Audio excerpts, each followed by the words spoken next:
এখন থেকে বাংলাদেশের কোনো সাধারণ মানুষ যদি রাস্তায় দাঁড়িয়ে জয় বাংলা স্লোগান দেয় বা আগের সরকারি দলের পক্ষে দুটো কথা বলে, তবে তার কপালে কি শনি অপেক্ষা করছে আপনি জানেন? সোজা 4 থেকে 14 বছরের জেল।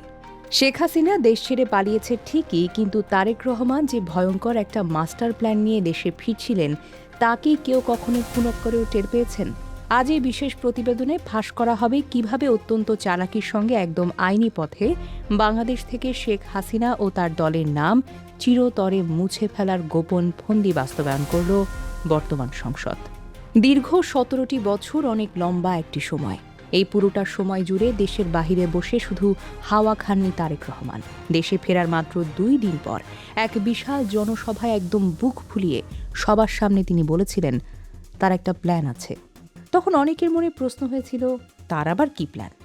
এরপর 12ই ফেব্রুয়ারি বিশাল নির্বাচনে জিতে তিনি যখন প্রধানমন্ত্রী হলেন, তখন সেই ভেলকি একদম চোখের সামনে পরিষ্কার হয়ে গেল। কারণ তিনি রীতিমতো তুরুপের তাস সাজিয়েছেন অন্ধকারে বসে। তিনি কতটা তুখোর আর কতটা চতুর খেলোয়াড়, তা এখন আমরা সবাই যেন হারে হারে টের পাচ্ছি।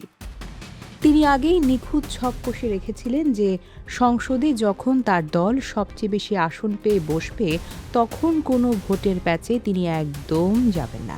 জুলাই মাসের ঘটনা নিয়ে চারিদিকে যখন নানা কথার ঝড় বইবে, তখন সেই দিকে একদম কান না দিয়ে নিজের আসল কাজটি অত্যন্ত নীরবে সেরে ফেলবেন। শেখ হাসিনা দেশ ছাড়ার পর যে অন্তর্বর্তীকালীন সরকার ক্ষমতায় বসেছিল, তার একটা কাগজ জারি করে আওয়ামী লীগকে নিষিদ্ধ করে রেখেছিল। কিন্তু তারেক রহমান তো অত্যন্ত চালাক। তিনি জানতেন এই কাগজটা এমনি এমনি ফেলে রাখলে কাজ হবে না। তাই তিনি কোনো আগাম খবর বা হইচই ছাড়াই অন্তর্বর্তীকালীন সরকারের সেই কাগজকে নতুন সংসদে একেবারে পাকা আইনে বদলে ফেললেন। একদম সবার নাকের ডগা দিয়ে আওয়ামী লীগ নামের দলটিকে চিরতরে শেষ করার এমন এক কঠিন চাল তিনি চাললেন যে, যার জন্য দেশে আর কেউই প্রস্তুত ছিল না। এটি যেন আগের অনেক হিসেব নিকেশ চুকিয়ে দেওয়ার কঠিন বদলা। চোখের পলকে এমন বাজিমাত করা তো কেবল তারেক রহমানের পক্ষেই সম্ভব, তাই না? তার এই মাস্টার প্ল্যান দেখে তাবড় তাবড় নেতারাও এখন ঘামতে শুরু করেছেন। কেউই বুঝতে পারেনি এত শান্ত থেকে এত বড় একটা বোমা ফাটানো কিভাবে যায়। তিনি প্রমাণ করে দিলেন তিনি কোনো কাঁচা খেলোয়াড় নন, বরং রাজনীতির মাঠে তিনি একাই 100। তার এই কঠিন চালে এখন পুরো দেশের রাজনীতিতে এক নতুন হাওয়া বইতে শুরু করেছে। আগে যারা বড় বড় কথা বলতো, তারা এখন একদম চুপসে গেছে। তার এই ফন্দি সবাইকে রীতিমতো বোকা বানিয়ে দিয়েছে। কেউ টেরও পায়নি কখন কিভাবে আওয়ামী লীগের কফিনের শেষ পেরেকটা ঠোকা হয়ে গেল। অর্থাৎ সংসদে যখন সন্ত্রাস বিরোধী নামের এই কড়া আইনটি পাশ হয়ে গেল, তখন চারিদিকে যেন মহা বিপদ সংকেত বেজে উঠল। আগে শুধু শোনা যাচ্ছিল যে আওয়ামী লীগ হয়তো আর রাজনীতি করতে পারবে না, কিন্তু এখন ব্যাপারটা শুধু কথার কথায় আটকে নেই। এই কথায় এটি এখন সোজা এক ভয়ঙ্কর জাতাকল। অন্তর্বর্তীকালীন সরকারের আমলে জারি করা সেই নিয়মটি এখন হুবহু পাশ করা হয়েছে নতুন সংসদে। অবাক করার মতো বিষয় হলো, এই আইনের একটা অক্ষরও কিন্তু বদলানো হয়নি। এর আসল অর্থ কি দাঁড়ায় জানেন?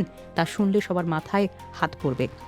এর মানে হলো, এখন থেকে আওয়ামী লীগের সামান্য কোনো কাজ করলে বা এই দলের সাথে একটুও যুক্ত হলে সোজা কড়া আইনে বিচার করা হবে। আর এই আইনের শাস্তি যে কতটা কড়া, যা শুনলে অনেকের হয়তো বুক কেঁপে উঠবে।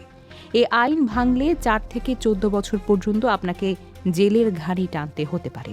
মানে জেলের অন্ধকারে হাবুডুবু খেতে হবে বছরের পর বছর। অর্থাৎ শুধু শেখ হাসিনা বা বড় বড় নেতারা নয়, পাড়া মহল্লার সাধারণ কোনো চা দোকানি বা গ্রামের ছোট কর্মীও যদি আওয়ামী লীগের নাম একবার মুখে নেয়, তবে তার কপালেও শনির দেবতা আছড়ে পড়বে বলেই দাবি সমালোচকদের। জেলের ভয়ে সবাইকে এখন কেঁদে বুক ভাসাতে হবে। এমন এক মাকড়সার জাল তৈরি করা হয়েছে, যেখান থেকে বের হওয়ার কোনো রাস্তা আপাতত খোলা নেই। যারা একসময় দাপট দেখাতো, এখন তারা ইঁদুরের মতো গর্তে লুকানোর জায়গা খুঁজছে। এই আইনের প্যাচে পড়ে সবাই এখন রাতের ঘুম যেন হারাম হয়ে গেছে। পথে ঘাটে এখন আর কেউ সাহস করে আওয়ামী লীগের নামটাও মুখে আনতে চায় না। ভয় আর আতঙ্কে সবাই এখন চুপটি মেরে বসে আছে। শুধু কি পাড়া মহল্লা? শুধু কি পাড়াগাঁয়ের চায়ের দোকানে বসে আগের গলা ফাটিয়ে রাজনীতির গল্প? সবকিছুই যেন মুখে কুলুপ হয়ে গেছে। কারণ একটু যদি এদিক থেকে সেদিক কথা হয়, সোজা জেলের ভাত খেতে হবে। আওয়ামী লীগের নামটা এখন যেন একটা বড় অপরাধের নাম হয়ে দাঁড়িয়েছে। এর আগে অনেকেই বলাবলি করেছিল তারেক রহমান হয়তো হুট করে কোনো দল নিষিদ্ধ করার পথে হাঁটবেন না, কিন্তু গত কয়েক বছর ধরে যখন স্বরাষ্ট্রমন্ত্রী বিলটি পাশের জন্য টেবিলে তুললেন, তখন সবার চোখ যেন রীতিমতো ছানা বড়া হয়ে গেল। এমনকি জামায়াতে ইসলামের বড় নেতা শফিকুর রহমানও এই হঠাৎ নেওয়া পদক্ষেপে রীতিমতো নাজেহাল অবস্থায় পড়ে যান। তিনি বেশ জোর গলায় বললেন, এই বিলের কাগজ তাদেরকে মাত্র ৩ থেকে ৪ মিনিট আগে ধরিয়ে দেওয়া হয়েছে। এত অল্প সময়ে এত বড় আইনি কাগজ পড়ে সবটা বোঝা কারো পক্ষেই তো একদম সম্ভব নয়। এই যে তড়িঘড়ি করে ছক্কা হকানো, আর এর পেছনে আসলে কোন গোপন ফন্দি লুকিয়ে আছে তার হিসেবটা কিন্তু একদম পানির মতো সোজা। মূলত তারেক রহমান চাইছেন আগামী ৫ বছর ধরে আওয়ামী লীগের লোকজন শুধু কোর্টের বারান্দায় বারান্দায় দৌড়াতে দৌড়াতে একেবারে ঘোল খাবে, আর জেলখানা থেকে কেবল জামিন পাওয়ার আশায় দিন গুনবে।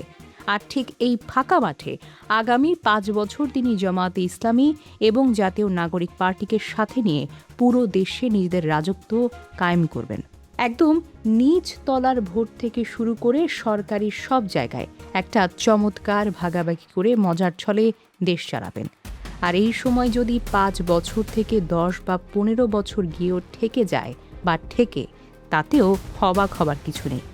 এক ঢিলে অনেক পাখি মারার এমন কেল্লাফতে কৌশল হয়তো আগে কেউ কখনো দেখেনি, এবার দেখবে। অন্যদিকে এই কড়া আইন পাশ হওয়ার পর বাহিরের দেশও বেশ নাড়াচাড়া শুরু হয়েছে। খোদ জাতিসংঘ থেকে এই আইনের ভিত্তি নিয়ে নানা রকমের প্রশ্ন তোলা হয়েছে। বাহিরের দেশের নিয়মের হিসেবে এটি কতটুকু ঠিক তা নিয়ে এখন রীতিমতো সবাই জবাব চাইছে। কিন্তু এই তুখোর মাথা কি এমনি এমনি বিপদের পথে হাঁটছেন? মোটেও না। তারেক রহমান হয়তো ঠিক এটাই চাইছেন শুরু থেকে। তিনি চাইছেন আওয়ামী লীগ এখন বাধ্য হয়ে দেশের সবচেয়ে বড় আদালতের কাঠগড়ায় দাঁড়াক, স্বাধীন বিচার ব্যবস্থার নামে এই বড় প্রশ্নের ফয়সালা হোক। আদতে এটি আসলে এক ধরনের ভয়ঙ্কর সুপ্রিম কোর্টের ফাঁদ। অনেক বছর আগে ঠিক সেই কায়দায় দেশের বড় বড় দলগুলোকে শেষ করার একটা লম্বা ছক আঁকা হয়েছিল। আজ যেন সে একই নকশার জালে আটকা পড়েছে খোদ আওয়ামী লীগ। যারা একদিন অন্যের জন্য ফাঁদ পেতেছিল, আজ তারাই সেই ফাঁদে পড়ে রীতিমতো খাবি খাচ্ছে। আদালতের সেই লম্বা ঝামেলার পথে তাদের এমনভাবে আটকে ফেলার মাস্টার প্ল্যান করা হয়েছে যে কোনোভাবেই আর সোজা হয়ে দাঁড়াতে পারবে না। তাদের এমনভাবে নাকানি চোবানি খাওয়ানো হচ্ছে যে তারা কুল কিনারাও পাচ্ছে না। এটি এমন এক কঠিন চাল যা থেকে সহজে পার হওয়ার কোনো উপায় নেই। জাতিসংঘের কথায় ভয় না পেয়ে তারেক রহমান বরং সেটাকেই নিজের হাতিয়ার বানিয়েছেন। আদালতকে সামনে রেখে তিনি এমন এক ফাঁদ তৈরি করেছেন যেখানে পা দিলে ফেরা আর সম্ভব না। কিন্তু কথায় আছে, রাজনীতিতে শেষ কথা বলে আসলে কিচ্ছু নেই। আজ যিনি রাজা, কাল তিনি ভিখারি হতেই পারেন। যাকে আজ কঠিন আইনি কান মামলা দিয়ে রাজনীতির মাঠ থেকে একেবারে ধাক্কা দিয়ে বের করে দেওয়া হচ্ছে, সে যে কাল আবার ম্যাজিকের মতো ফিরে আসবে না তার কোনো গ্যারান্টি কেউ কখনোই দিতে পারে না। অতীত বারবার চোখে আঙুল দিয়ে দেখিয়েছে, কাউকে চিরকাল ক্ষমতার বাহিরে বা জোর করে আটকে রাখা যায় না। আজ এই আইন পাশ করে আওয়ামী লীগের কফিনে একদম শেষ পেরেক ঠুকে দেওয়ার আপ্রাণ চেষ্টা চলছে। তবে সামনের দিনে যদি কোনো এক জাদু বলে তারা আবার গদিতে বসে যায়, তাহলে কি হবে? সেদিন কিন্তু পুরো খেলার মাঠটাই একদম উল্টে যাবে। সেদিন ক্ষমতায় এসেই তারা প্রথমে যে কাজটি করবে তা হলো ঠিক এই একই আইনের প্যাচে ফেলে বর্তমান সরকারি দলকে চিরতরে নিষিদ্ধ ঘোষণা করা। এটি যেন রাজনীতির এক জানা পরিণতি হয়ে উঠবে। আর ১৭ বছরের লম্বা সময় দেশের বাহিরে কাটিয়ে আসা বর্তমান প্রধানমন্ত্রীর চেয়ে এই চরম সত্যিটার কেউ তো ভালো বোঝে না। বদলার এই চাকা যে কোনো সময় উল্টো দিতে পারে, কপাল পোড়া করতে পারে, সেই মহাবিপদের ঘণ্টি কিন্তু বাংলাদেশের আকাশে সবসময় বাজে। সব মিলিয়ে এই ঘটনা আগের দিনে কেমন ধামাকা নিয়ে আসে সেটাই এখন দেখার বিষয়। রাজনীতি হলো সাপের লুডুর মতো খেলা।